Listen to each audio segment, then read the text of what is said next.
Think all male leads are gentlemen? Think again. I'll show you the ultimate two-faced behavior.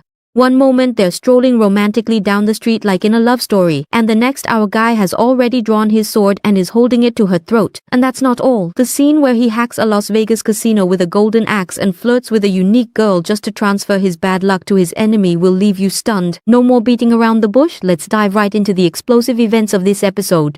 In episode 4, Juwon shows up on a date with a blonde girl and unexpectedly guesses that she used to serve on the front lines, leaving her completely astonished. While Juwon just smiles mysteriously, the girl starts to feel attracted to him, thinking he's not scary at all like the rumors say. She even regrets not bringing the future machine with her, otherwise she could have seen his future already. As soon as they step into a deserted alley, Juwon immediately shows his true colors. He draws his sword to her throat, smashes her phone, and bluntly declares that he knows she's in possession of the future machine. From a sweet date, the atmosphere shifts to tense as a bowstring in the blink of an eye. At the cafe, Juwon forces the girl to summon the future machine and then makes her copy down all the prophecies. Juwon still remained unmoved. When she offered to hand over the relic in exchange for her life, he immediately refused, knowing that seizing an S-class relic would come at a steep price. Just as the tension reached its peak, a squad of soldiers suddenly appeared and surrounded them. Just when it seemed like Juwon was about to attack the girl, he suddenly turned and destroyed the future machine, causing her to faint on the spot. A series of system notifications immediately appeared. Juwon received the title of Violent Anomaly Destroyer, his anomaly detection skill was upgraded, and for the first time, he discovered the existence of a mysterious organization called the Giant Hunters. With the entire squad of soldiers threatening him at gunpoint, Juwon just smirked and tossed out a pink mochi. This anomaly is mesmerizing. Seconds later, the soldiers lost control and turned on each other, starting a brawl. Amidst the chaos, Juwon calmly grabbed his gear and walked off as if nothing happened. Flying to Vegas, Juwon reread the prophecy notebook and found a warning on the ancient tomb. The disaster triggers the tomb and artifacts appearing worldwide. He focuses on the area.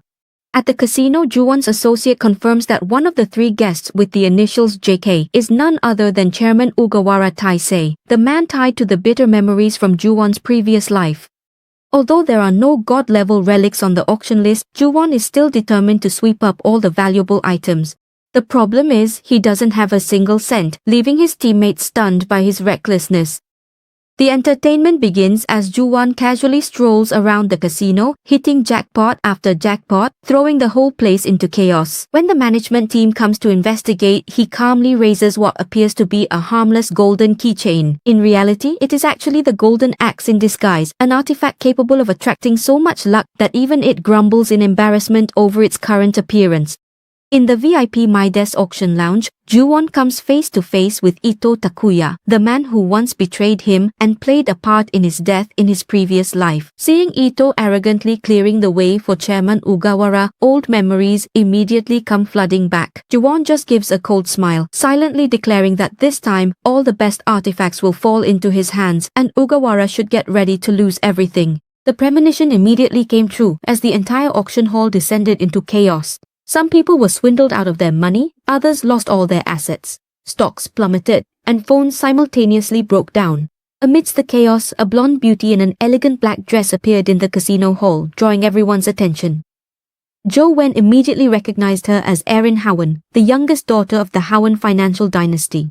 But instead of admiring her, his expression changed instantly, because in his memories from his previous life, she was the queen of bankruptcy, the owner of a god-level relic capable of bringing terrifying misfortune, causing assets to vanish, businesses to go bankrupt, and disasters to strike one after another. Without hesitation, Jo Wen immediately ordered his teammates to pack up and leave the place at once, but Jo Wen was still a step too late. The moment he touched the doorknob, a surge of blue electricity shocked him violently, and the system kept warning that a wave of bad luck was threatening all of his relics.